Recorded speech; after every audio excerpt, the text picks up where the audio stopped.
In today's video, I'm going to teach you how to change notification settings on WhatsApp Web. If you use WhatsApp Web throughout the day, adjusting your notifications can make a big difference in how distracting or helpful the app feels while you work. Whether you want to stay on top of every new message or reduce interruptions, the notification settings are easy to access once you know where to look. To begin, open WhatsApp Web in your browser and make sure you're already signed into your account. Once the main chat screen is visible, direct your attention to the lower left area of the interface.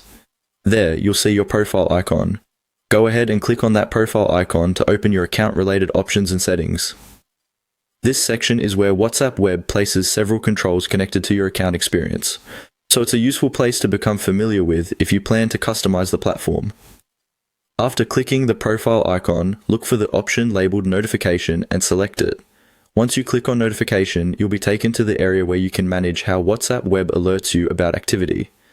Depending on the current version of the interface, you may see options related to message alerts, sounds, desktop notifications, or previews. This is where you can adjust the experience to match your preferences, whether you want more visibility or a quieter workspace. As you review these settings, take a moment to think about how you use WhatsApp Web during the day. For example, if you work in a busy environment, turning off sounds may help reduce distractions while still allowing desktop alerts. On the other hand, if you rely on WhatsApp for timely communication, keeping notifications enabled can help you respond more quickly. A good tip here is to make one change at a time, especially if you're not sure which setup works best for you. That way, it's easier to notice what effect each setting has on your overall experience.